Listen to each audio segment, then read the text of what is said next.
Hello everyone and welcome to another video here on the Cycling Day in Extra channel, and today we are talking about Strava KOMs once more. It seems to have become a bit of a winter sport in some regard. Jack Burke, of course, taking the Motorola, taking the Stelvio KOM, and with us as well, taking the Alpe d'Huez one. And of course, you can check that video out if you haven't already. And yeah, that was quite a feat to say the least over on the Cycling Day in Action channel. But today, the one we're going to talk about is that Tadej Pogačar has taken a famous KOM near Calpe, the Coll de Rats. He might have taken it before and not uploaded the ride, but it was official when he uploaded a ride on the 20th of December. The Coll de Rats, of course, a very popular climb amongst the pros. It's 6.43 kilometers long with an elevation gain of 347 meters and averaging about 5.5%. And this climb is a very good way of testing the form, as it's not too long, but it's not too short either. And in recent times, plenty of pros have taken the KOM of this climb. But what is interesting with this particular climb is that in 2018, the Danish team, Coll, the continental team, they set out to take the KOM of this climb, and they did so with a team effort, and a young rider with the name of Jonas Vingegaard took the KOM at that point. And then we know he got snapped up by Jumbo-Visma. And equally, a similar story happened in March 2024 when another Dane, Peter Øxenberg Hansen, was at the end of the Coll mountain train and took that, and now he's part of the Ineos Grenadiers, set up a part of the development team. But on the 20th of December 2024, it was none other than Tadej Pogačar, the Tour de France winner, Giro d'Italia winner, the world champion. He was the man who dethroned any Danish dominance from the top of this climb with a time of 12 minutes and 21 seconds, 17 seconds quicker than Peter Øxenberg Hansen, and 41 seconds quicker than the young Jonas Vingegaard back in 2018. So in today's video, we're going to have a bit of a look at the data file. Of course, Tadej Pogačar hasn't uploaded his power data, so that's a bit annoying. However, we will be able to see his speed and compare that to a different data file as well with powers. But if I just bring up Tadej Pogačar's file here, we can see that there's no power data available, but we can start it out from the bottom. And going into the climb, he was doing 48 kilometers an hour, being led in by his teammates. We should also add that this was during a 200 kilometer ride. So that, yeah, well, it's part of it. It wasn't at the end of the ride, as some people have said in outlets. But we can see the speed, of course, decreases as we go up the climb. You can follow him going up around 5%. He's doing 35 kilometers an hour as we go deeper into the climb, 34, 35.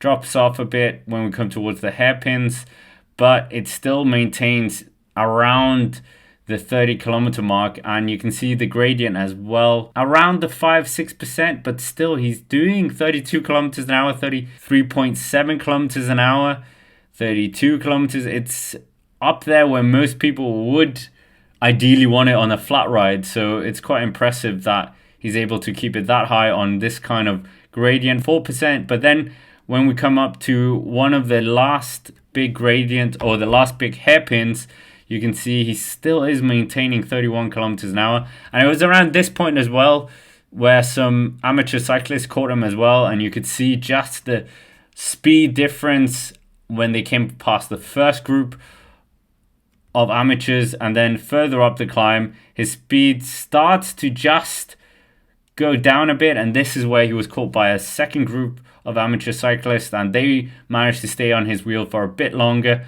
But then he seems to just put the throttle on when the gradient drops a bit more, around the 3%.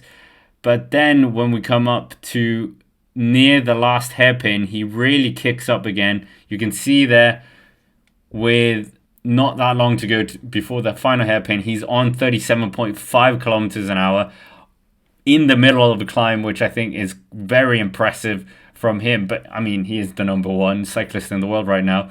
And then he kicks around that, and then he finishes the segment at a speed of 36 kilometers an hour, 36 kilometers an hour. That is quite impressive. But like I said, no power data. We can also see the cadence he's keeping is around the 90 to 100. So keeping that cadence really high up. And I mean, that gives us some indication of how he climbs as well. But nevertheless, in order to find some power, we have to go back into the leaderboard. And here we have to try and deduce who has power data. You can see everyone else in the top 6 have power data. We'll go for Peter Øxenberg Hansen as he's the closest. And when we come down to his particular ride, you can see his entry is a bit slower than Tadej Pogačar. So maybe this is where he lost the KOM in the beginning. His teammates not leading him in quick enough potentially there.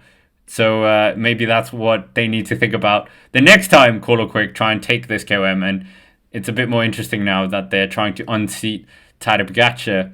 But when we look at Peter Øxenberg, we can see he's quite hard, going quite flat out in the beginning with around 500, just above 500 to start with.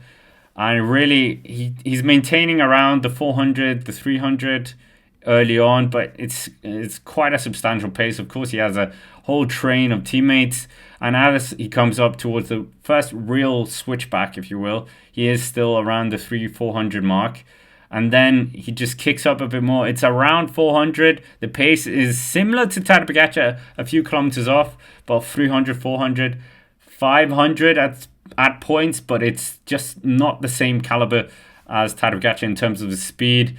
As we come up to that point where Tadej Pogačar was facing or getting spotted by amateurs, I think Øxenberg is just a few kilometers off, and around there he is doing around 434 kilometers at one point. And as he nears that the final switchback, we can see his pace.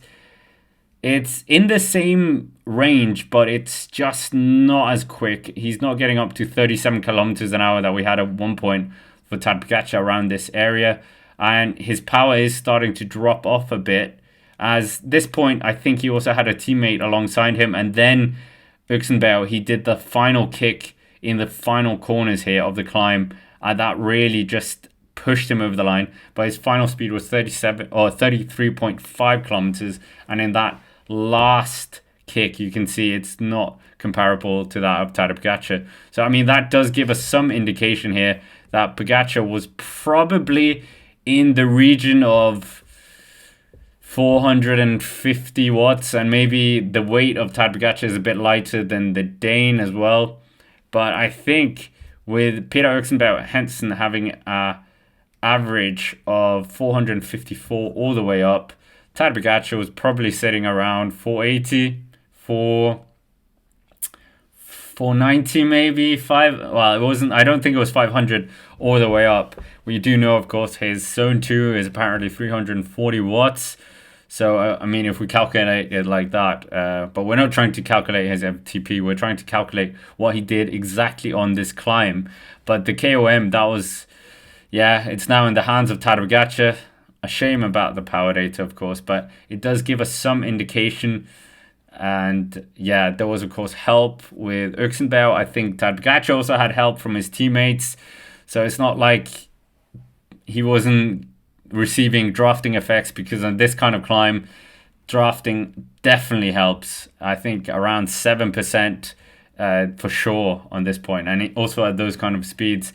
But the king, Tadej Pogačar, the world champion, he has this KOM. How long is he going to keep it for? Is Coll or Quick going to try another assault at this? Do they have enough ammunition in their ranks to get this KOM once more? Who knows? But that is basically it for this video.